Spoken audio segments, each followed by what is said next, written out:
Então tá, já está começou. Então, boa noite a todos.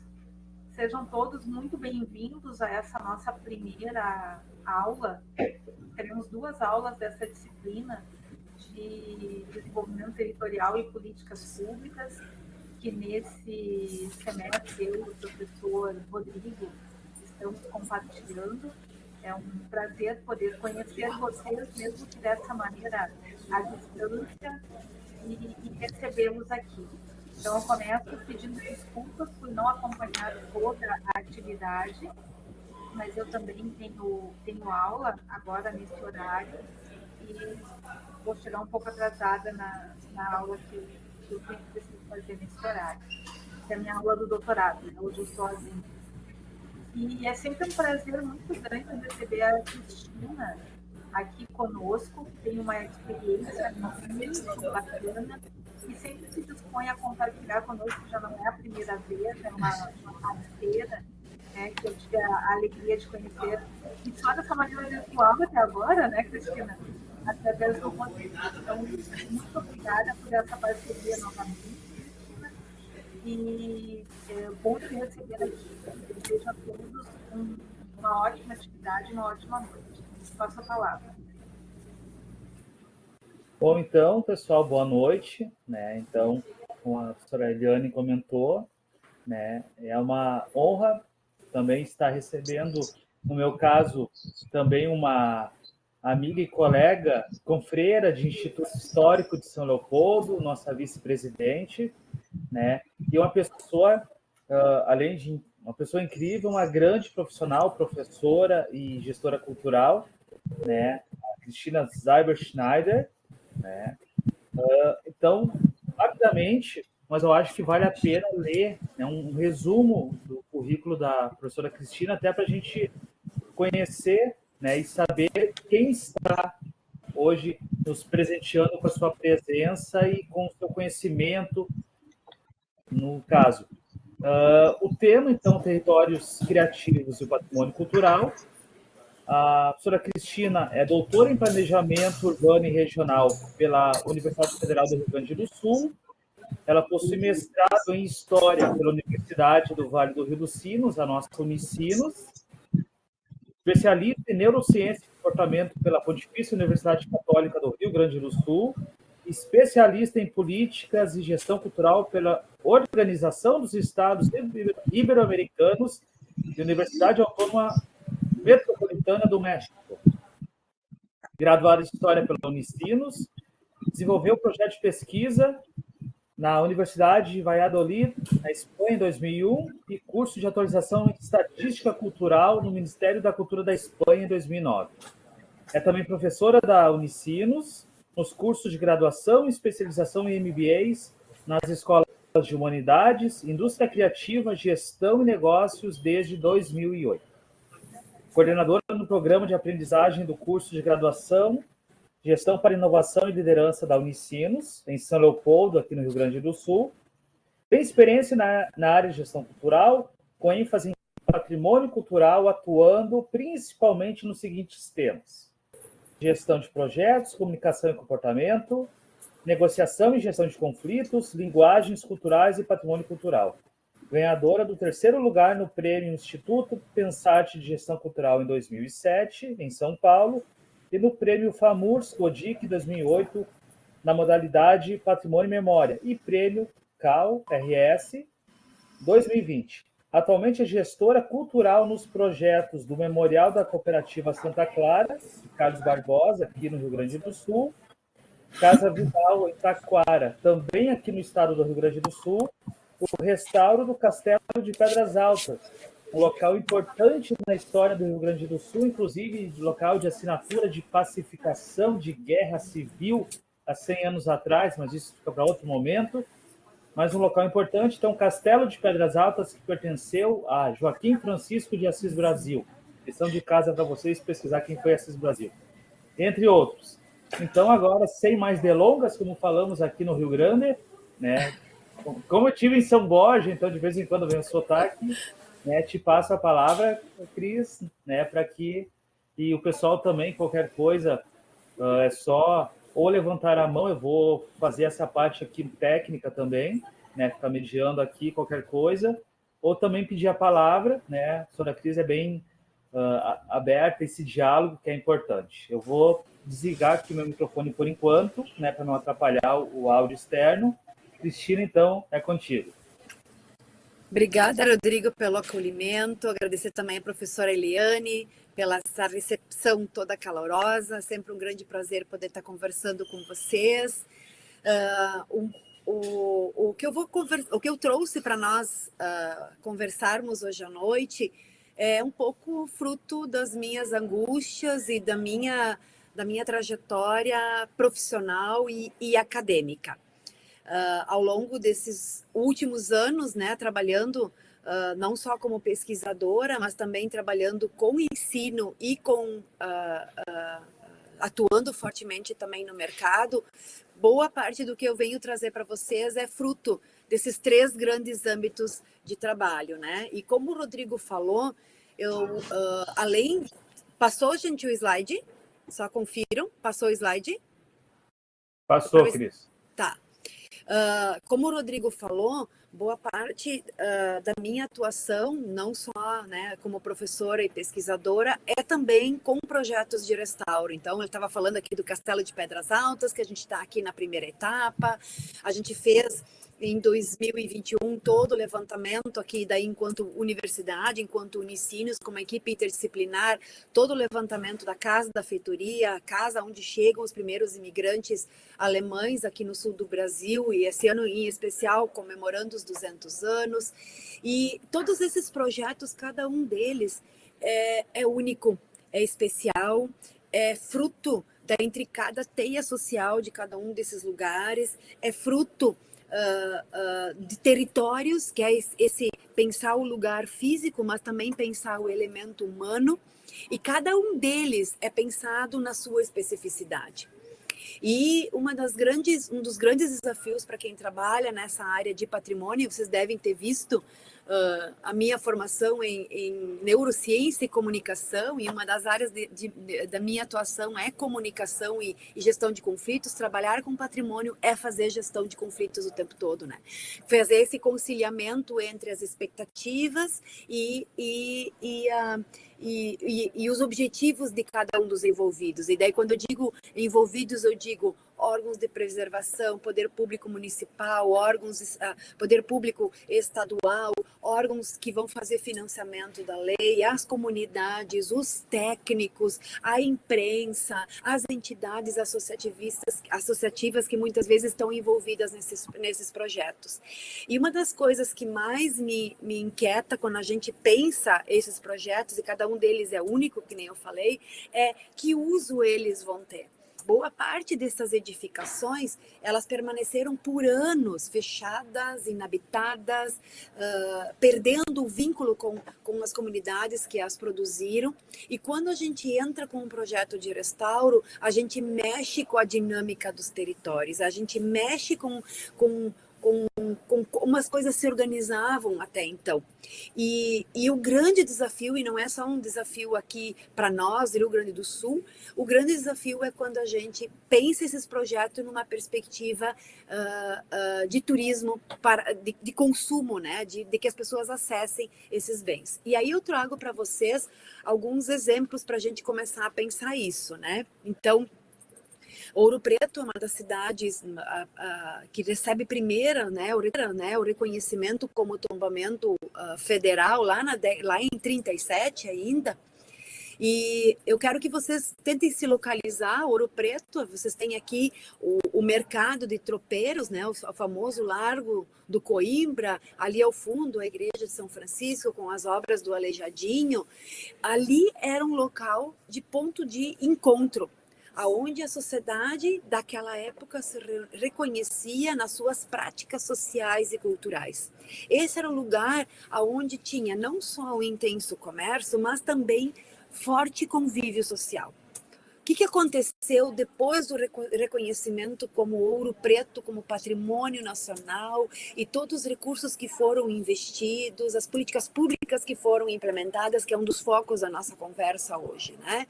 Aos poucos, esse espaço de sociabilidade vai sendo substituído por valores estéticos. Ao invés de nós termos ante um espaço de convívio e de sociabilidade, ele vai sendo substituído por um espaço para venda de produtos, né, focados nesses turistas que vão passar a frequentar esse espaço de forma sistemática e bastante significativa. E Castriota é um dos grandes pesquisadores quando se fala de políticas públicas na área de patrimônio cultural, e ele vai dizer que Ouro Preto se transformou num símbolo nacional idealizado e que até hoje Ouro Preto não encontrou um modelo de desenvolvimento de política pública que conseguisse conciliar um desenvolvimento sustentável. Inclusive, ele diz que existe uma falsa tradição que é apresentada para o turista, enquanto que as tradições fortemente vinculadas à forte religiosidade local acontecem em espaços reservados aonde o turista não acessa. E a gente, não, além de Ouro Preto, também vou trazer aqui para a gente conversar Tiradentes. Menezes vai falar, né, que aos poucos o centro histórico de Tiradentes vai perdendo essa dinamicidade da vida de uma cidade, da importância que tem Tiradentes no cenário nacional. E ali, aos poucos, o que a gente vai ter são a implantação de bares e espaços de luxo, ou alguns deles, inclusive, são fechados, tá? E basicamente o que sobrevive ali ou são espaços voltados para atendimento do turista ou basicamente para exploração econômica, para venda de mercadorias, né? E aí ele vai dizer que a gente tem, quando visita Tiradentes, a impressão de algo falso, esvaziado de alma. E que todo aquela dinâmica social que Tiradentes tem, com o processo de patrimonialização, a gente vai ter um esvaziamento do significado social.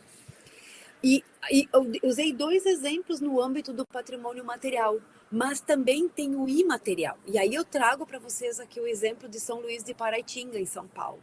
Eles têm uma festa muito significativa, que é a festa do Divino, e os pesquisadores vêm trazendo, né, que esse se tornou um espaço de uma narrativa artificial do lugar, que não cumpre mais a função original, a função social original que tinha sido previsto inicialmente. E aí eu trago duas percepções, né?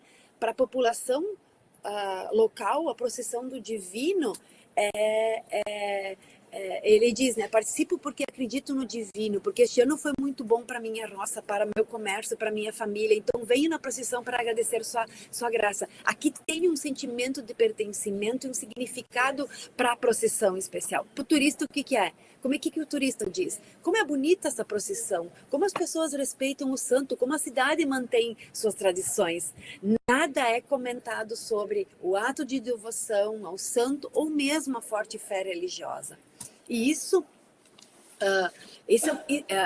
essa temática, né, da mercantilização da cultura, de sobreposição desse produto cultural acima da sociedade que o produziu, é uma problemática que não é só do Brasil, não é só do Rio Grande do Sul. Pesquisas já muito anteriores, lá na década de 60, na Inglaterra, na França, mostram essa balança muito cuidadosa, né? Muito, muito tênue. Se por um lado o turismo ele impulsiona e gera economia, impulsiona a economia e gera empregos e renda, por outro lado a gente tem fortes processos de gentrificação e de espetacularização.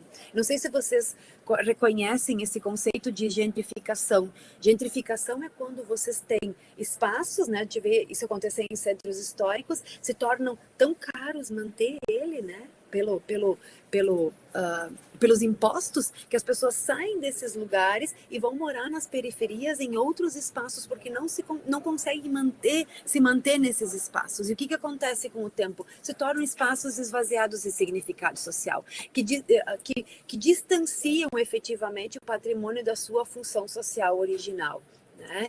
E quando a gente fala da função social original, essa problemática que eu estou trazendo para vocês, do que eu estou falando, né?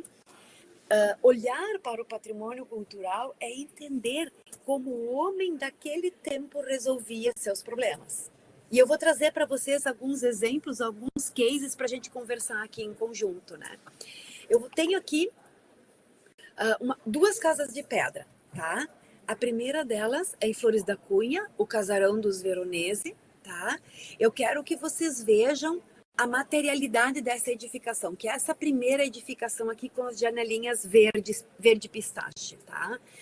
Vocês têm uma estrutura murária, toda ela em pedra, né? Pedra basalto, que é característica das regiões de imigração italiana. E eu quero que vocês vejam os detalhes no entorno das aberturas, da janela das portas, tá? Vocês estão vendo ali a composição em tijolos? Estão vendo? Olhem a casa do lado. Essa é a casa, também um ponto turístico importante em Caxias do Sul, um último remanescente dessas edificações vernaculares no centro de Caxias do Sul. Vocês vejam também a composição das pedras, pedra basalto, né? Mas aqui uma pedra basalto mais irregular, que provavelmente foi recolhida ali no próprio terreno, e o fechamento das aberturas também com tijolos. Vocês estão vendo isso? Agora eu vou mostrar para vocês Bento Gonçalves, a Casa Merlin. Observem que também casa de pedra, zona de imigração italiana. Toda a estrutura da edificação, vocês têm ela em pedra. Agora observem que o fechamento é em pedra. Agora, olhem a edificação que está ali do lado, na cidade de São Vendelino, aqui no Rio Grande do Sul. Toda edificação em pedra, inclusive os detalhes do contorno das aberturas. Daí eu pergunto para vocês, por que será que nessas edificações esse fechamento é feito de tijolos, aqui na Casa Merlin em madeira, e essa aqui em pedra? Alguém tem um palpite? Alguém consegue me responder? Um palpite? Tem alguém para me ajudar? O que vocês acham? Por que aqui foi feita esses detalhes em tijolos e na edificação de São Vendelino não? Deixa eu responder então para vocês. Todas as outras três... Pode falar. Bom, estou começando agora, né? Então, a minha resposta não vai ser certa, mas assim, eu vou contribuir com você para você não se sentir só, né? Porque eu já estou anotando muito o que você já falou. Assim, como eu sou do Maranhão e a gente não tem, basicamente, construção em pedra, pelo menos no lugar que eu vivo, na região que eu vivo, né? Na área que eu vivo. Mas a gente aproveita muito a questão. Tem um lugar, usa-se. Então, assim, será que é porque tem o tijolo, tem a madeira, tem esse lugar e pega a questão cultural da região e se aproveita? Ou vai ser essa explicação? Muito bom, é isso aí. Basicamente, eles vão utilizar os materiais que estão disponíveis no território, tá? Então, as três primeiras edificações é uma zona de imigração italiana, onde a gente encontra fortemente a presença da pedra basalto. A edificação de São Vendelino não é pedra basalto, são pedras que a gente chama de pedra gresa, são pedras de areia. É uma pedra mais rosada. Enquanto que as outras três é uma pedra extremamente dura para ser talhada, para ser trabalhada. Por isso eles têm que fazer muito antes intervenções com tijolos, porque é difícil de fazer os desenhos, os arcos, os acabamentos. Na edificação de São Vendelino, ela é pedra gresa. Então, olha como é bem mais fácil de ser talhada essa pedra. Então, a gente vai encontrar, essa de São Vendelino é de 1902, tá? As outras edificações são do final do século XIX. Vocês têm muito antes a presença do tijolo na zona de imigração italiana por uma necessidade, porque eles não conseguiam talhar, né? Não se tinha tecnologia suficiente para fazer o entalhamento necessário para construções desse porte. Olhem a forma criativa com que esse homem vai resolver os problemas do seu tempo. Aqui, no caso, as edificações. Mas não termina por aí, tá? Eu quero que vocês vejam, aqui eu fiz um mapinha, tá? Ali tem marcado lá embaixo a cidade de Feliz e lá em cima Vompar Refrescos, tá? A Vompar Refrescos é Farroupilha. Então, quando chegam os imigrantes alemães, a primeira cidade que eles vão se estabelecer é São Leopoldo. Dali eles vão, aos poucos, subindo e ocupando até lá em cima a serra, tá? Então, Farroupilha é a cidade de imigração, é a primeira cidade, né, assim, que vai receber os imigrantes italianos no sul do Brasil. Então, ao longo desse trajeto de Feliz até Farroupilha, é todas as regiões de imigração alemã, onde tu vai ter arquitetura alemã, onde tu vai ter elementos culturais da cultura da imigração alemã. Deixa eu mostrar para vocês essa casa, tá?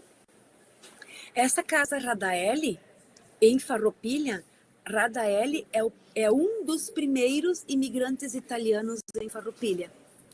Olhem a casa dele.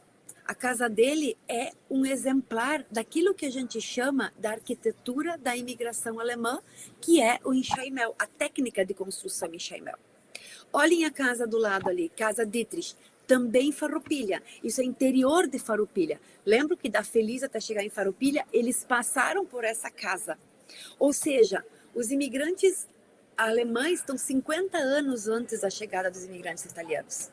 Então, provavelmente, quando o Radaelli foi fazer a casa dele, ele foi buscar um pedreiro, provavelmente, né? Alguém que sabia trabalhar com construções e edificações. O que esse pedreiro sabia fazer? Construção alemã. Tá ali. A casa do primeiro imigrante italiano em Farroupilha é uma construção típica da técnica de construção em enxaimel. Então, quando eu fiz essa pergunta para vocês, como o homem do seu tempo resolvia os seus problemas, é com muita criatividade. E o que a gente entende por criatividade? Vou dar um exemplo bem prático para vocês, tá? Vocês já devem ter vivido esse momento, assim, que tu tá lá fazendo um prato especial, uma comida bacana, né? E aí falta um ingrediente, e aí tu não tem mais tempo para ir buscar o ingrediente, e aí tu improvisa. Então, esse cozinheiro usa da engenhosidade para pegar um tempero diferente, um ingrediente diferente, e a partir dali ele pode acabar inovando, criando um prato novo. Isso tudo é fruto da criatividade humana, que é inato ao ser humano. Ser criativo não é criar uma coisa totalmente do novo, mas muitas vezes se inspirar em outras experiências. E esses dois exemplos que eu trouxe para vocês, né, das edificações em pedra, mostram a capacidade desse homem de responder às necessidades do seu tempo com engenhosidade e nos legaram uma arquitetura muito singular, que é hoje patrimônio municipal, estadual e patrimônio, inclusive, muitas delas, patrimônio reconhecidos no âmbito federal. Então, quando a gente fala do patrimônio, a gente está falando justamente dessa engenhosidade do homem quando pensa em elementos construtivos, né? E tudo isso produz o quê como resultado? Territórios criativos. Esse conceito, que pode ser aplicado a bairros, cidades ou regiões, né, que tem como potência justamente a criatividade, cada vez mais a gente vê a potência que esses lugares têm para desenvolver qualidade de vida, relações com o meio ambiente mais saudáveis, né? E com o próprio patrimônio cultural, novas formas de relacionamento interpessoal e novas relações identitárias. Eu estive semana passada no evento internacional de patrimônio em Salvador, e uma das pesquisadoras falou dos horrores que é a guerra, né, esses anos todos da guerra na Bósnia, e quanto que a guerra foi destruindo o patrimônio que eles tinham. Mas, ao mesmo tempo, o quanto que as memórias desses lugares hoje têm potência para reforçar o tecido social. Tá? Ao mesmo tempo que são traumas difíceis e muitas vezes, do ponto de vista edificado, não recuperáveis, eles têm hoje uma potência muito grande porque eles trabalham com a afetividade, com a emoção das pessoas. Então, os territórios criativos, para que eles sejam potencializados, aí pode ser na forma de festas e tradições, as relações, aspectos econômicos, tudo que for justamente criado a partir dessas experiências coletivas, tem uma grande potência para transformar os lugares. E aí, eu vou trazer 2 cases para conversar com vocês, tá? O primeiro deles, o Casarão dos Veronese, tá? O Casarão dos Veronese, ele fica no interior de Flores da Cunha, ele é patrimônio estadual, aqui vocês estão vendo bem aqui à minha direita, como ele era ali na década de 70, vejam a imponência dessa edificação toda em pedra.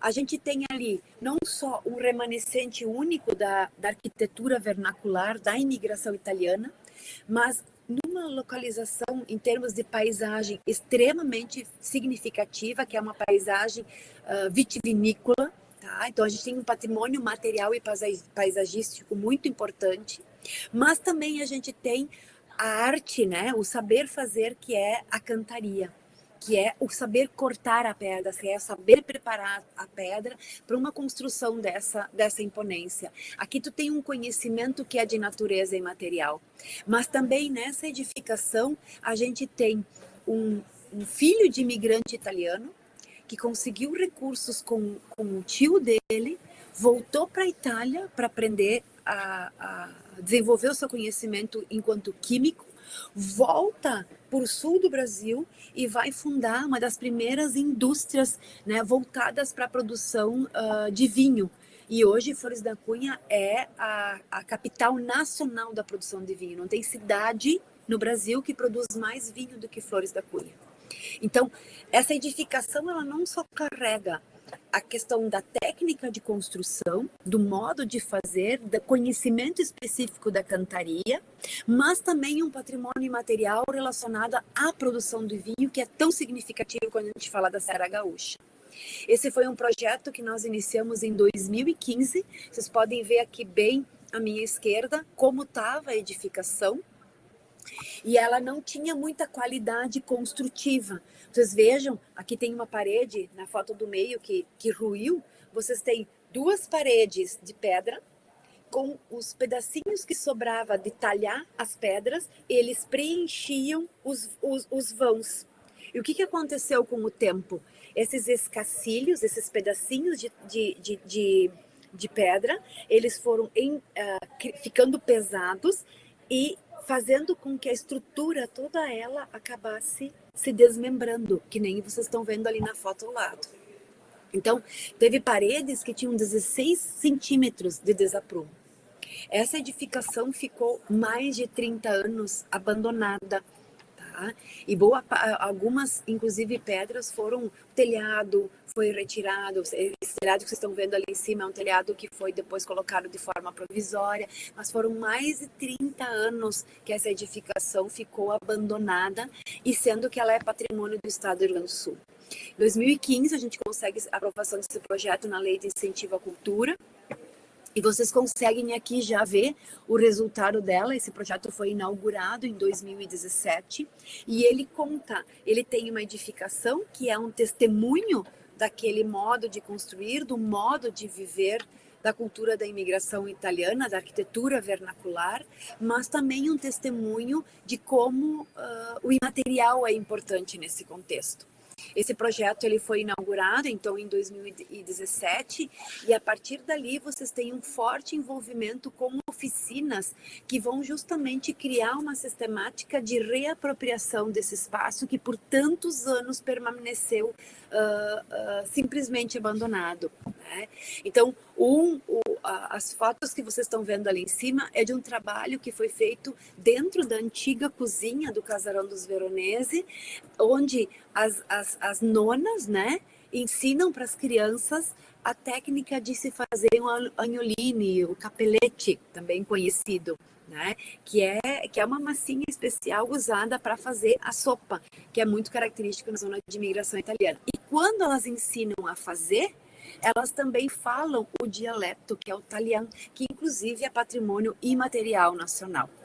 Então, aqui a gente tem um case que trabalha edificação, né, o material, o imaterial, mas principalmente o senso de pertencimento. Então, qual é a grande questão quando a gente transforma esses lugares em espaços para consumo turístico? É a gente conseguir manter a identidade desses lugares, que as pessoas tenham significados, afetividades em relação a esses espaços e principalmente o entendimento, né, a capacidade de interpretar esse patrimônio a partir do olhar daquele homem do século XIX. Um outro projeto que agora está em fase ainda de implantação é o Memorial da Cooperativa Santa Clara, que é o Memorial do Queijo. Tá? Para vocês terem uma ideia, a primeira queijaria ela data de 1910, ela tem o nome de Lateria Santa Chiara e ela foi formada por 17 associados. E 2 anos depois, nem 2 anos depois, a gente tem a vinda do técnico italiano Paternò, que vai fundar uma série de cooperativas na zona de imigração italiana, inclusive às vezes até 2 cooperativas por dia, mas é porque já existia, né, culturalmente o associativismo, né, que depois vai receber a roupagem de cooperativismo como um modelo de atuação coletiva, né? E aqui embaixo vocês estão vendo a forma como esse homem resolvia os problemas do seu tempo. Não sei se vocês estão vendo na foto aqui de baixo, vocês têm estruturas, dentro tem uma estrutura metálica, que é de cobre, que é onde eles cozinhavam, esquentavam o leite para o processo de fermentação, e por fora vocês têm um revestimento feito de madeira. Observem os detalhes, porque é como se ele fosse uma grande pipa. Pipa, vinho, que o imigrante italiano sabia como trabalhar. Então, ele precisava fazer todo um sistema para aquecer esse leite. Eles vão usar o conhecimento que eles tinham e vão construir estruturas de madeira no seu entorno, porque daí entre a madeira e o cobre é onde esse calor vai circular, e colocavam estruturas para fazer. Olha, tá vendo esse arco no entorno? Eram estruturas metálicas para fazer o fechamento como se fosse uma pipa. Olhem a riqueza desse material. E ao longo desse trabalho nós identificamos não só os remanescentes físicos dessa edificação, daí estavam nas paredes em pedra, mas também o patrimônio imaterial. E o imaterial, principalmente no conhecimento sobre o modo de fazer o queijo artesanal, que se transformou, né, que foi registrado como patrimônio imaterial de Carlos Barbosa. A edificação é patrimônio edificado de Carlos Barbosa, mas o modo de fazer o queijo artesanal é o imaterial. E esse senhorzinho que vocês estão vendo ali em cima, seu Armindo Chies, não faz agora uns 45 dias, ele veio a falecer no alto, com mais de 90 anos de idade, e ele foi o grande detentor desse modo de fazer. Eu nunca me esqueço quando ele foi entrevistado para a gente produzir um vídeo documentário fazendo essa narrativa, não esse vídeo que vocês vão assistir agora, mas o outro para processo de registro, quando eu disse para ele que ele era um mestre queijeiro, daí ele tinha que se apresentar, Armindo Chies, um mestre queijeiro, né? A dificuldade que eles têm, inclusive, de se reconhecerem como detentores desse conhecimento, né?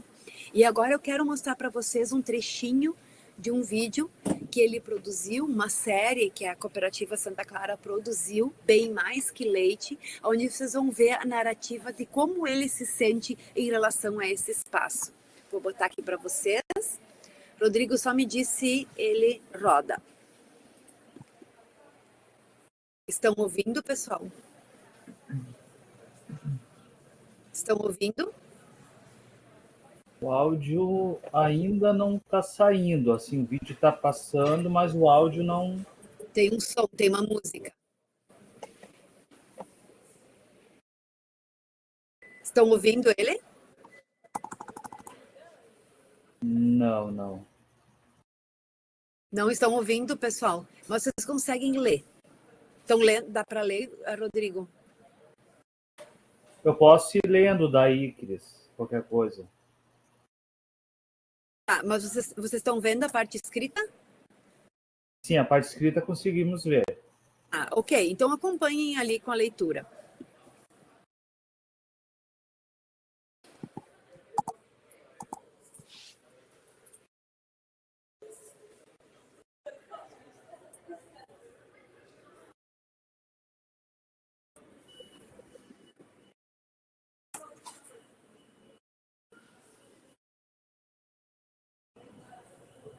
Vocês podem ver ele caminhando pela antiga edificação.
E aí ele vai visitar a indústria, né?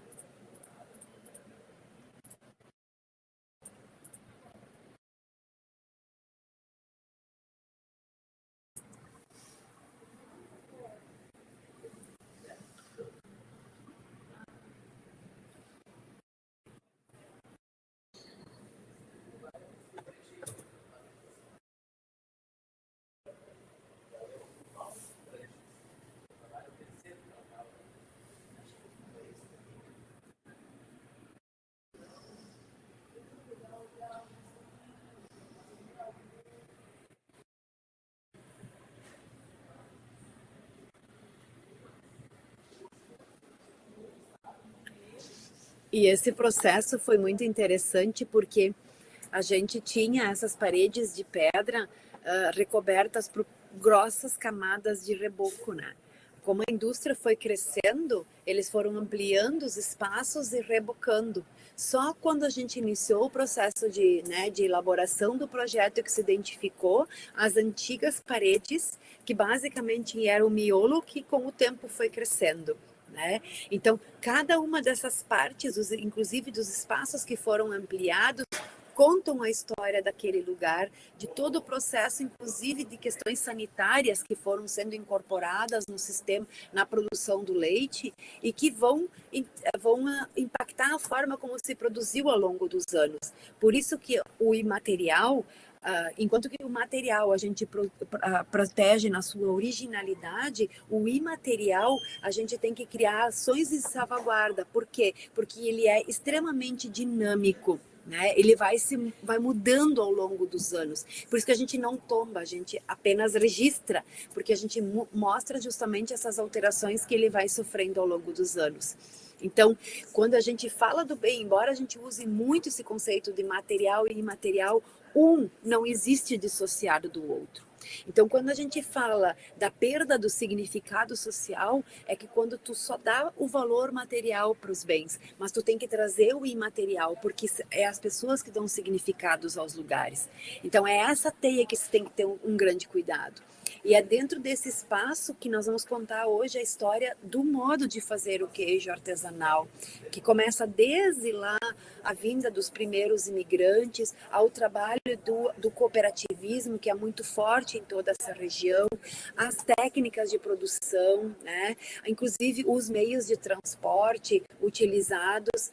E a gente vai ter, inclusive, falando sobre salvaguarda, do segundo andar, olhando para o primeiro andar, que é uma edificação de 2 andares, onde estão essas janelas, é onde as pessoas vão poder visualizar a técnica antiga de produção do queijo, a técnica artesanal de produção do queijo, onde nós vamos gerar oficinas para que essas novas gerações continuem a cultivar esse modo de produção do queijo que foi se perdendo ao longo dos anos. Então aqui a gente tem não só a recuperação de uma edificação voltada, sim, para toda a atividade turística, mas também uma preocupação muito forte para que essas comunidades que produziram esse conhecimento permaneçam com ele ativo, né?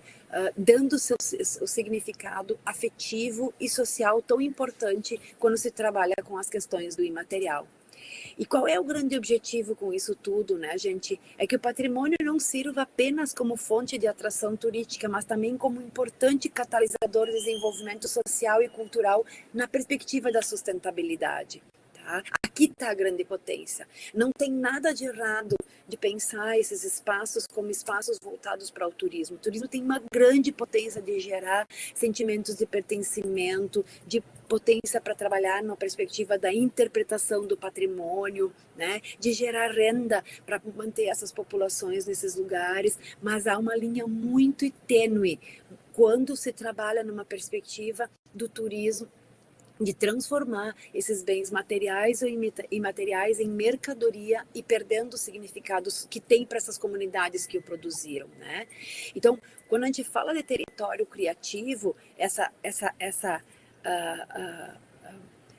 potência que ele tem, ela é justamente legitimada pela cocriação entre os artistas locais, os consumidores e seus produtos públicos, né? Então, assim, há que se pensar que essa construção, ela precisa ser coletiva.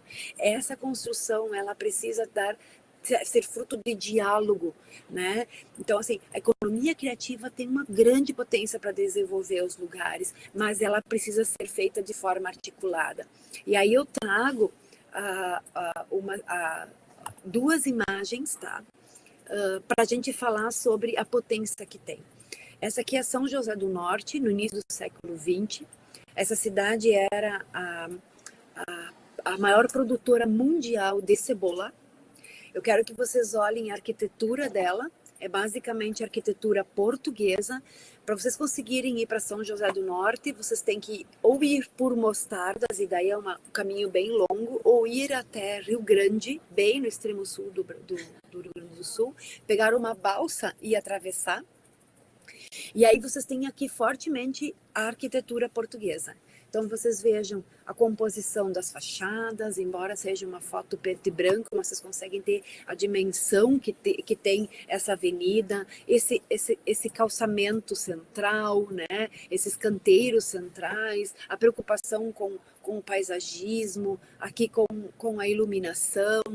Há uma harmonia na composição das fachadas, como a arquitetura portuguesa, né, na parte de organização urbana propriamente dita, elas são construídas muito rentes às vias de acesso, né, às calçadas. Agora eu vou mostrar para vocês essa cidade há mais ou menos 10 anos atrás. Tá? Dispensa comentários, né, pessoal? Dispensa comentários. Como ela era e como ela está. Então, vocês têm uma descaracterização de todas as fachadas. A gente vê algumas remanescentes desses sobrados urbanos mais imponentes que vocês veem aqui, tá? Mas estão totalmente descaracterizadas. É uma cidade que não perdeu só a sua identidade, mas também, certamente, né, reflete uma população com uma autoestima bastante baixa. Aonde vocês gostariam de viver, de morar? Olha aqui. Por isso que trabalhar com patrimônio é também trabalhar com cidades com mais qualidade de vida. Aqui vocês conseguem verificar. E na minha tese de doutorado, falando, né, um pouco de políticas públicas, né, na minha tese de doutorado em planejamento urbano, eu fui buscar as únicas 3 cidades no Brasil de porte pequeno, até 10 mil habitantes, que implantaram políticas públicas na área da cultura. E eu fiz uma visita em loco em cada uma delas e fiz um estudo comparativo. E o que eu identifiquei, resumindo, tá? Cada um desses pontos que vocês estão vendo ali são atores. Então, aqui vocês têm desde órgãos estaduais, órgãos federais, poder público municipal, universidade, né? Conselhos, né? Entidades associativistas, que nem a CPH, né? Aqui de Corumbá, de Goiás, é uma sociedade criada na década de 80 para a defesa do patrimônio. E vocês têm, são 3 estados diferentes, Rio Grande do Sul, Goiás e Bahia. E eu, a partir dessas entrevistas, desse levantamento de dados, eu criei uma rede. E o que eu identifiquei? Nesse desenho que vocês estão vendo aqui, quanto maior, né, a achura desse ponto, maior é a capacidade de articulação desse ator. E as linhas que ligam esses pontos é o fluxo de informação e de articulação entre eles. E o que eu identifiquei? Que os melhores resultados em termos de capacidade de mobilização, de entendimento do valor do patrimônio, estão fortemente relacionadas com a capacidade de articulação desses atores. Ou seja, a preservação do patrimônio precisa envolver as comunidades. Territórios criativos são frutos da cocriação, são fruto de articulação. E quando a gente fala de perspectiva de implantação de políticas públicas, é fundamental essa articulação e políticas que tenham como característica a intersetorialidade, né? E aqui a intersetorialidade não é sobrepor projetos, mas construir projetos que consigam dialogar por diferentes perspectivas. Não adianta nada eu falar de patrimônio, por exemplo, eu tenho um sítio histórico, né, um centro histórico que é significativo, se aquela pessoa que trabalha no setor de obras da prefeitura e vai fazer uma escavação ou vai fazer uma instalação de água, não souber que é importante preservar, porque se ela encontrar um artefato numa escavação, ela não vai dar a devida importância. Tá? Então, assim, há necessidade de se olhar para as questões de patrimônio de forma intersetorial. E aqui vocês têm, em todos esses projetos que eu comentei com vocês, né, e eu diríamos assim, o antídoto contra esse perigo de transformação do patrimônio cultural em mera mercadoria está a força das comunidades. Ali que eu enxergo a potência que tem para se trabalhar numa perspectiva de sustentabilidade, né? E quando a gente fala de patrimônio, é basicamente olhar para o futuro, levando em consideração o passado, as lições que o passado, as formas criativas como aquele homem resolveu os seus problemas. A partir dali, a gente entender que a gente pode construir campos de reflexão e ação que são capazes de motivar as pessoas a participar e colaborar. Né? Porque o grande diferencial de se trabalhar com projetos na área de patrimônio e da construção de territórios criativos é essa potência da gente conectar pessoas com os lugares, né? Para além de meras mercadorias, como também espaços de criação e experimentação de formas heterogêneas de conceber, perceber e viver nas cidades. E ali está um grande desafio para todos nós, né? Numa perspectiva de desenvolvimento territorial, né, e construção de políticas públicas mais democráticas e inclusivas. Obrigada, pessoal, pela atenção. E agora eu abro espaço para ouvir vocês.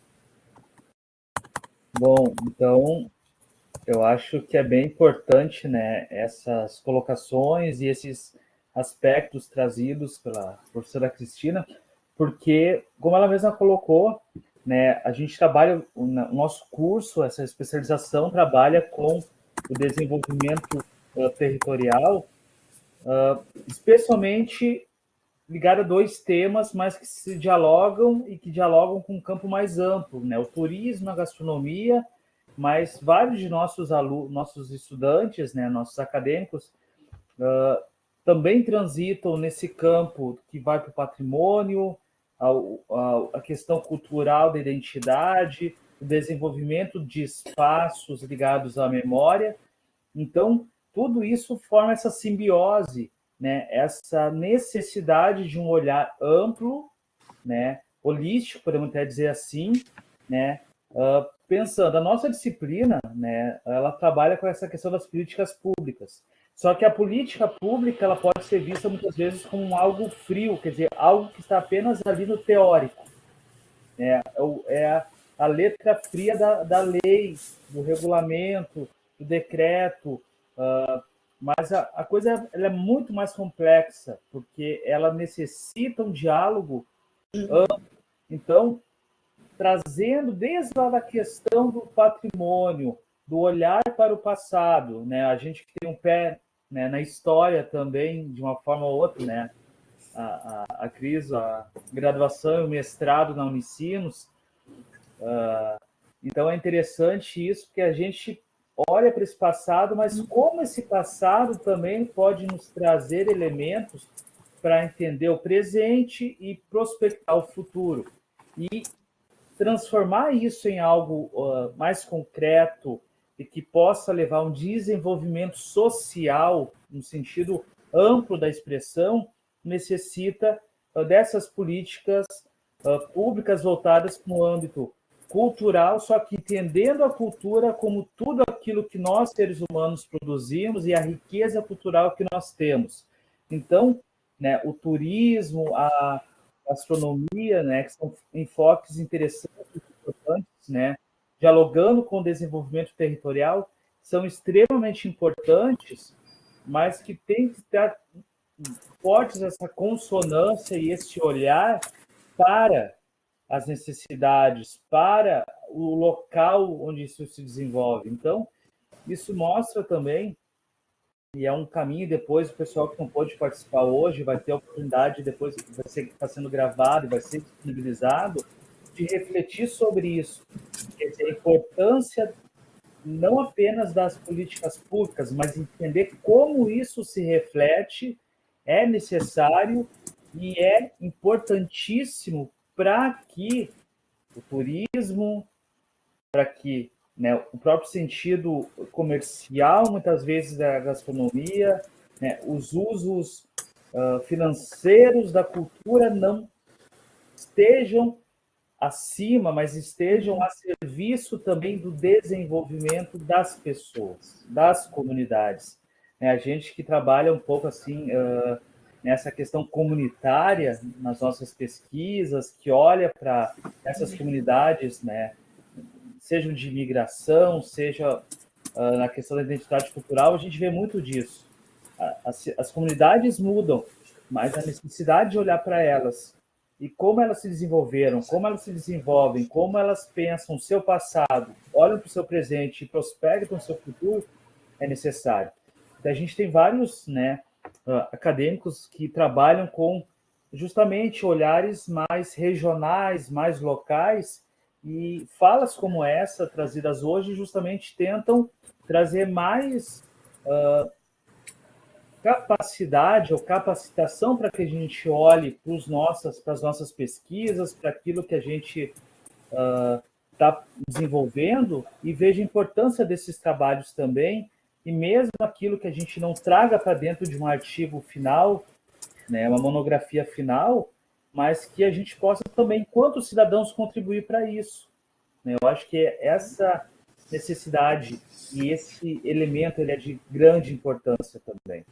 Mas agora a gente abre também para os demais colegas também que tiverem colocações, dúvidas, perguntas também, podem acionar suas câmeras, os seus microfones e está aberto para o nosso diálogo. Isso. E também reforçar, né, Rodrigo, que esse não é um trabalho fácil, né? Assim, esse é um trabalho de formiguinha, esse é um trabalho que a gente costuma sempre olhar nos nossos projetos aspectos positivos, e o que eu trouxe para vocês hoje é um tensionamento da área para que a gente esteja atento a esses novos usos, a que a gente esteja atento ao que a literatura, né, a pesquisa acadêmica já vem nos mostrando, né, dos limites e possibilidades quando a gente trabalha, né, numa perspectiva de mercantilização da cultura. Então, é um grande desafio. Tem uma pesquisadora da Federal da Bahia, que eu gosto muito, a Bernstein Jacques, ela diz que a solução é transformar as cidades em palco, né, de participação e de envolvimento das pessoas nas decisões que são tomadas. E a gente sabe que essa não é uma tarefa fácil. Então, assim, eu não estou aqui dizendo que é fácil, mas se nós não estivermos atentos a esse movimento, provavelmente estaremos também destruindo a possibilidade dessas gerações futuras de conhecer e acessar os seus bens de forma original e autêntica.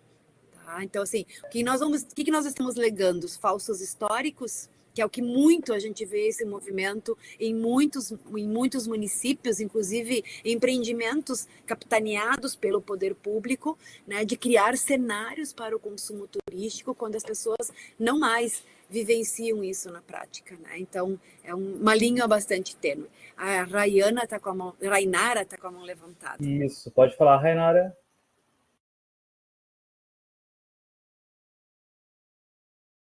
Olá, vocês estão me ouvindo bem? Sim, estou ouvindo, Rainara. Eu fiz muita anotação aqui, professora, foi muito bom. Vou lhe chamar de professora, eu acho que... Eu vou chamar assim, pode ser? Sim. Bom, nas suas primeiras falas, a senhora falou sobre a falsa tradição, né? Que eu concordo muito com isso, que realmente é o que eu vejo muito, eles fazerem uma falsa tradição, apresentarem e não apresentar a questão regional mesmo, a origem, como começou, por que que é lindo de se ver quanto é espectador do local, né? Daquele local. E assim, eu tive a oportunidade, eu sou do Maranhão, e eu tive a oportunidade de viver numa cidade que foi Caxias, que é uma cidade histórica, que tem igreja lá de 400 anos, e por conta da Guerra dos Balaios, da balaiada, né? E lá tem um museu, foi o único museu que eu já fui, assim, o Museu da Balaiada. Bom, e tem os guias que te apresentam a história. Aí começou uma questão que eu acho que é uma indagação. O guia apresentou, ele é da cidade de Caxias, ele cresceu lá, ele fala, eu cresci aqui, eu vi a cidade, o patrimônio sendo... ele viu a questão do museu sendo feito, das pessoas da cidade que levavam as peças, os artefatos para o museu, né? E como foi que se geriu a política para fazer o museu e botar os guias em cada igreja, isso. E o que eu quero perguntar? Aí lá tem um casarão que não é aberto ao público, mas é se eu não me engano, é a casa do comendador, do Alderico Silva. Ele contou a história, eu perguntei, e aquele casarão que fica ali, eu acho ele bem misterioso e tal. Aí ele disse, olha, é a casa do Alderico Silva, e ele era uma das pessoas que mais davam dinheiro para Caxias. Ele era assim, ele que tinha boa parte do dinheiro de Caxias quando Caxias começou, né? Aí ele falou que o Luiz Gonzaga dormia, eles eram amigos, que ele dormia nesse casarão, que eles faziam festas para a população. Ele explicou, olha, minha avó ia nas festas, achei bem interessante. Só que aí eu fui na internet, né? Quer dizer, uma indagação do meu esposo. Ele foi na internet e viu que contava outra versão, que o Luiz Gonzaga não ficava nesse casarão. Então, você acha que... a minha pergunta é, a internet acaba tirando a verdade que a pessoa que cresceu na cidade sabe, e eles colocam ali só para fazer um enredo bonito, outra história. Rainara, teu exemplo é emblemático, tá? Não podia ser melhor. Aliás, a cidade que está na minha lista, que se tudo der certo ano que vem eu vou conhecer, é São Luís do Maranhão, tá? Amo essa cidade. Então tá. Então, respondendo o teu exemplo, Rainara, esse teu exemplo é aquilo que a gente. Primeiro que em história não existe a verdade. Em história existem diferentes interpretações, tá? Mas o exemplo que tu trouxe aqui não é uma questão de interpretação. Pelo que tu tá me trazendo, tá? Eu não conheço ali. Tem aquilo que a gente estava falando. É um processo de espetacularização, de criar narrativas fictícias, justamente com o objetivo de atrair o turismo, que daí, né, gera curiosidade, histórias fantasiosas, tá? Então aqui tu tem o quê? Tu tem uma mercadoria que foi criada, né, uma narrativa que foi criada, que se sobrepõe à sociedade que o produziu. Ou seja, ninguém reconhece isso como sendo um elemento identitário, histórico, importante daquele lugar. O que é o objetivo aqui? Gerar um lugar para consumo turístico. Tá? Então, tu tem um esvaziamento do significado social, que é o que eu estava falando lá no início da minha fala. O teu exemplo é um exemplo concreto desses processos de espetacularização. E daí nós estamos produzindo o quê? Um falso histórico. Tá? Claro, de novo, né, Rainara, eu não conheço ali, né, estou só me baseando naquilo que tu está trazendo, mas isso mostra, assim, esse movimento que é muito forte, assim, quando a gente fala de perspectivas de implantação do turismo, né? Então, assim, o turismo tem uma grande potência para desenvolver os lugares, mas há que se ter cuidado, novamente, nesse processo, né, e as narrativas que são construídas, né, para elas não valorizarem, na verdade, os lugares e não criarem falsos históricos. O que vamos legar para as futuras gerações, né? Muito bem, Rainara. E aproveitando a deixa, né, tem uma pergunta aqui escrita pelo Vanilson, né, que eu vou ler, e vai ao encontro do que a Rainara falou também. Professora, na sua perspectiva, como o turismo pode atuar na preservação do patrimônio histórico e cultural, garantindo que os valores e identidade de um local sejam mantidos, enquanto ele oferece experiências enriquecedoras aos visitantes? Pergunta do Vanilson Silveira. É isso aí, é interpretar o patrimônio, é tentar entender como aquele homem daquele tempo resolvia seus problemas, que soluções criativas e engenhosidades esse homem desenvolveu. É ali que está a potência do turismo. Então, assim, o exemplo da Rainara é o exemplo daquilo que a gente não costuma, né, não orienta, né, não trabalha nessa perspectiva. Então, dentro do turismo tem toda uma linha que se chama interpretação do patrimônio, que tem materiais belíssimos para vocês lerem, que fala justamente dessa perspectiva de uma metodologia onde quem vai vivenciar tem uma experiência diferenciada. E a gente tem muita coisa bacana. Não precisa criar falsos históricos, não precisa criar narrativas sem significado social. Basta aprofundar. E aí vem os historiadores, vem museólogos, diferentes profissionais que podem estar contribuindo numa perspectiva de olhar de forma mais ampliada e holística para esses lugares. Tá? Ler nas entrelinhas como esse homem, né, encontrou soluções e transformar isso numa leitura para o nosso tempo. Então, é isso, assim. E aí essa construção, ela dá trabalho, é uma construção que tem que ser também de forma coletiva, né, e de forma colaborativa. Essas narrativas que são construídas de forma de fora para dentro não costumam dar bons resultados. Tá? Então, assim, o entretenimento, vocês podem ver lugares que precisam estar frequentemente fazendo investimentos em novos atrativos, eles possivelmente têm construindo ao longo dos anos falsas narrativas que não se sustentam e as pessoas não veem significado nessas vivências. Tá? Então, assim, o turista cultural, ele é um turista mais exigente, é um turista que tem informação e que quer ter uma experiência significativa. Então, há que se ter cuidado nesse produto turístico que é desenvolvido. Acho que é mais ou menos isso. E isso aqui, isso daria mais uma aula, tá, gente? Certo, Vanilson. E é interessante porque, assim, o bom, né, por exemplo, nosso do curso, por ele ser EAD, é que nós temos, né, pessoas de vários locais do Brasil, do norte, do nordeste, do centro-oeste, aqui do sul, do sudeste, e os casos, com as suas diferenças locais, suas particularidades, mas isso mostra, e os exemplos trazidos mostram como a gente tem diversas problemáticas e necessidades e pontos de confluência bastante importantes, né, para dialogar. Vou ter mais uma pergunta aqui.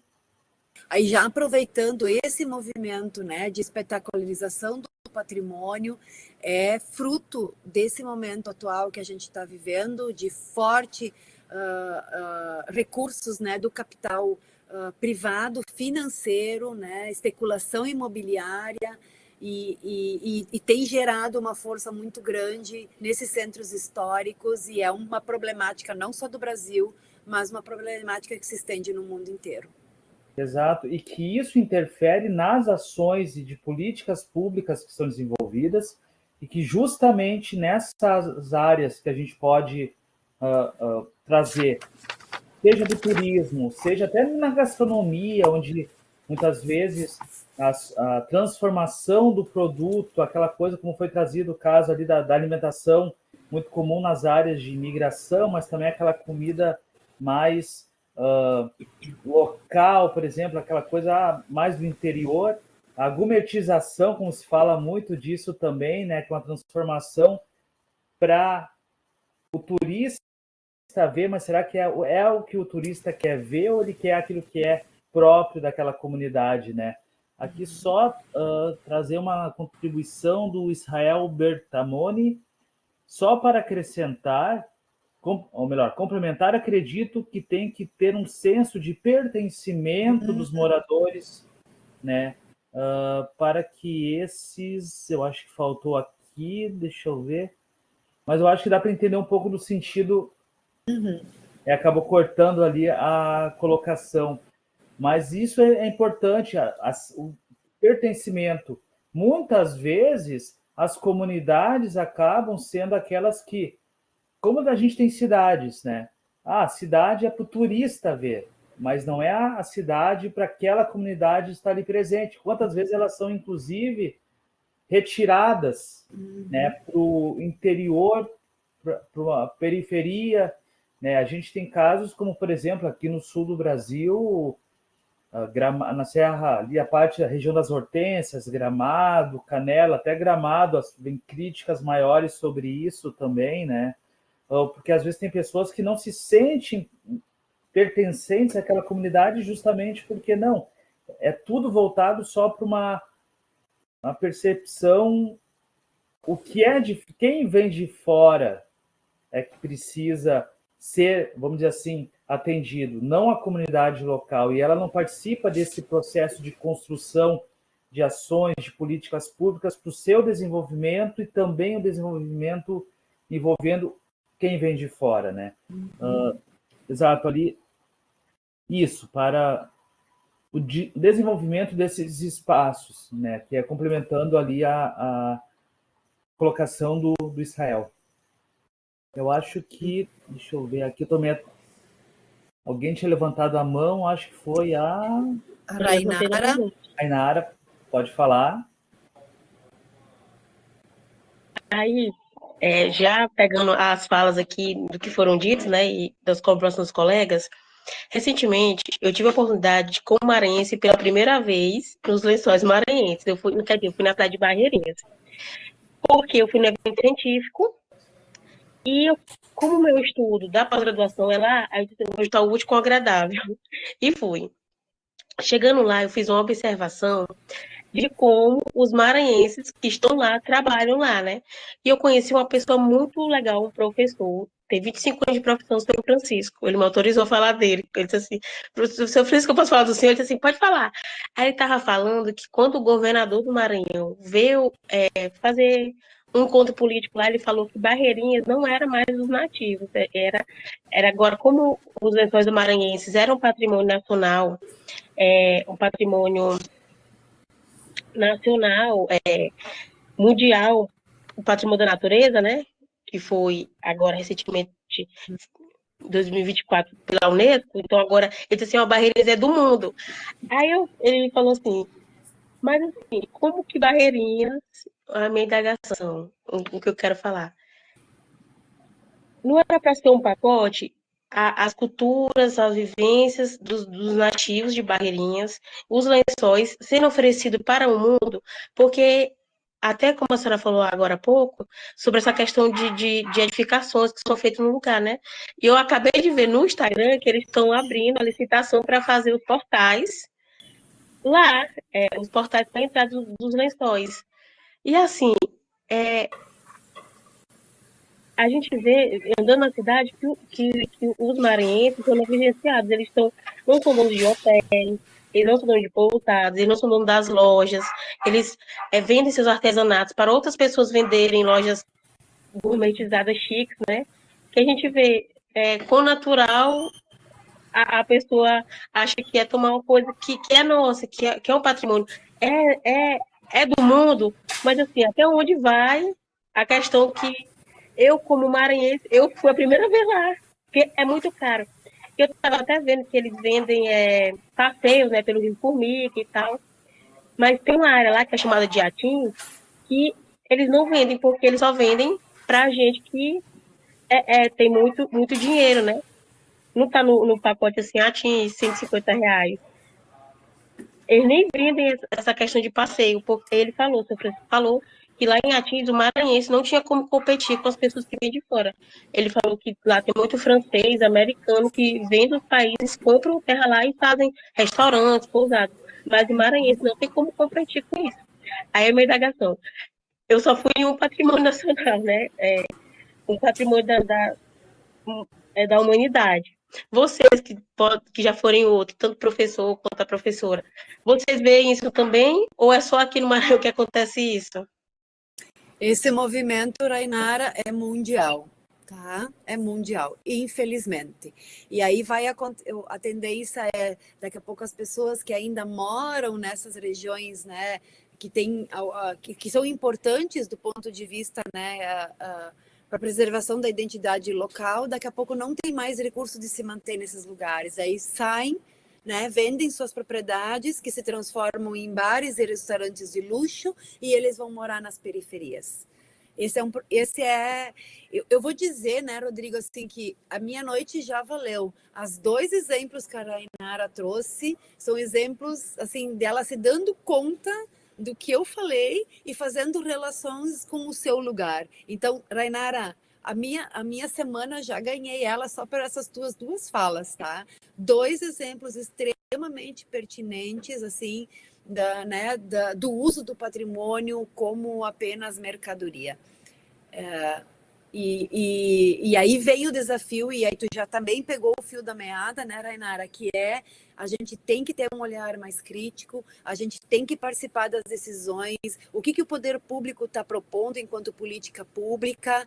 Então essas informações precisam chegar no cidadão, né? Vocês precisam começar a se mobilizar e a chamar a atenção de que... E aí a tendência é esses lugares se tornarem esvaziados e no futuro, né, a próxima geração já não vai conhecer a importância desse lugar na sua especificidade, mas por algo que foi construído para meramente consumo. E nisso vai até, também entra aqui uma questão que foi colocada pelo Mário, né, Mário Borges, a preservação desses espaços, seja no aspecto da cultura, bem como do patrimônio histórico, também passa pela conscientização do poder público e do pessoal local. Que aí que está essa questão importante, né? O poder público, a quem ele atende realmente, a quem ele serve, Então, acho que essas questões também são muito pertinentes, porque a gente fala em construção de políticas públicas, né, que devem envolver a comunidade, quer dizer, os agentes mais diversos possíveis, mas passa também por aqueles órgãos delegados que são, né, que é o poder público, seja o poder executivo, o poder legislativo, o poder judiciário, né, que também tem um papel importante nessas construções, seja de aplicação na prática, de propor leis, de fiscalização. A gente vê muito isso, por exemplo, ações como do Ministério Público, no caso de patrimônios edificados que começam a ser destruídos. A gente teve isso aqui na cidade de Voti, por exemplo, que é aqui numa região de migração no Rio Grande do Sul, em outros locais do Brasil também. Mas é isso. Mas essa questão também trazida da conscientização nossa enquanto agentes sociais ligados seja a educação, seja mais diretamente a gestão cultural, seja o campo do turismo, seja o campo da gastronomia, ou outras áreas de atuação, ou pessoas interessadas, né? Temos que ter essa consciência, mas é importante também que a quem nós delegamos determinados poderes dentro de uma perspectiva constitucional, que é o poder público, também manifeste essa conscientização e como isso é possível e como a comunidade pode colaborar também para que isso aconteça. Quer dizer, é uma via de mão dupla e muito, muito, muito complicada, muito complexa. Isso. Até, Rodrigo, a gente não esgota aqui essa temática, né? Acho que tem muita coisa ainda para discutir. O pessoal pode tentar localizar. Eu tenho publicações também nessa área. Se alguém quiser localizar mais material, pode jogar meu nome na internet, consegue localizar mais material. Tenho também, se quem quiser me seguir no Instagram, conhecer um pouquinho mais os projetos, me chamar também para conversar. Fico à disposição, que eu já vi que essa turma está bastante né, envolvida e fazendo conexões com o seu dia a dia, né? É isso aí, gente. Temos um trabalho gigante pela frente e eu acho que essa produção de conhecimento desses cursos de pós-graduação, né, que discutem essas questões, é para a gente conseguir construir cidades com mais qualidade de vida, né, e políticas públicas mais inclusivas e democráticas. E é fundamental, porque a gente está falando, né? Nós não vivemos isoladamente. A gente fala do macro, mas aonde se dá a base para o desenvolvimento social? É na comunidade, são nas cidades, né? Aqui o Jânio, ele traz também, é necessário que existam políticas públicas para o turismo e gastronomia, pois essas atividades são fundamentais para o desenvolvimento, né? E políticas públicas que elas consigam ter um olhar mais amplo, mais complexo. E aí que vem esse grande desafio e que a gente está aqui tendo um momento de reflexão, de debate, de troca de ideias, né? E quem sabe, a partir dos nossos trabalhos, daí vem uma frase que, né, o nosso confrade Marcos Witt fala, que eu não conheci, infelizmente eu não conheci pessoalmente, mas foi teu orientador também, que o Marcos Tramontini falava, né, que não adianta ser só aquele, no nosso caso, os historiadores de gabinete, quer dizer, aqueles que ficam só, né, é muito bom escrever, mas assim, como socialmente a gente também pode fazer pequenas ações que possam contribuir. Eu acho que, no primeiro momento, a reflexão, o aprofundamento nas diferentes áreas, e depois, que nem o pessoal vai ter uma disciplina sobre patrimônio cultural, né, no próximo módulo, mas já tendo uma perspectiva aqui alinhada com as políticas públicas e transformando isso também num trabalho acadêmico, mas que possa, daqui a pouco, em pequenas proporções que sejam, contribuir comunitariamente. Acho que isso é importante, né? Isso me lembra muito essa frase que eu escutei muito como, né, estudante na área da história, né? Não ser apenas o historiador de gabinete, mas ser também alguém que, no âmbito, no meu caso, enquanto profissional da história, fazer algo pela comunidade, e, por exemplo, hoje, através de um museu onde eu trabalho, recebendo estudantes de escolas públicas, de escolas particulares, mas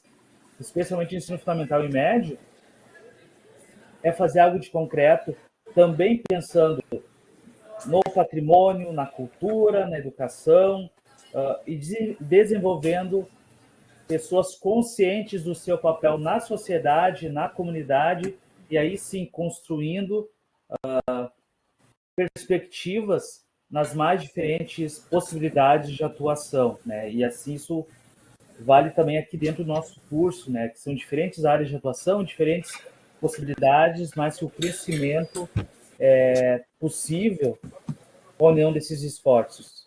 Eu acho que tem mais alguém que está escrevendo alguma coisa ali no bate-papo. Só aguardando. Exatamente isso, professor. Perfeito. Obrigado. É isso aí. Agradeço imensamente, Rodrigo, o convite e que possamos ter outros momentos, né, para a construção, que a produção do conhecimento é, sem dúvida alguma, um caminho, né, para a gente tensionar todos esses aspectos tão negativos quando a gente se fala, né, de um lugar tão importante que o turismo e a gastronomia têm dentro das nossas sociedades, né? Ah, legal, pessoal. Também agora as mensagens estão entrando por aqui Sim. também. Ah, sim. Obrigada, pessoal, pelo carinho, pelo Ainara, agradecendo acolhimento. pela oportunidade, o Israel também. Sim, muito Lembrando, legal. pessoal, que vai ficar gravado, vai ser disponibilizado também para os demais colegas, que é véspera de feriado, muita gente tem um caso de trabalho, mas o importante é isso, né? É criar esses espaços, é deixar essas marcas, né? Eu acho que isso tudo é uma forma que... Imagine, isso a gente vai estar no YouTube depois, esse momento na qual não só a professora Cristina, mas vocês também estão participando e vocês colaborando aqui enquanto colegas, isso aqui daqui a pouco para outras pessoas, seja do curso, em outras edições, pessoas que se interessem pelo tema vão poder, a partir dessa nossa conversa, ter uma base para um diálogo também. Então, olha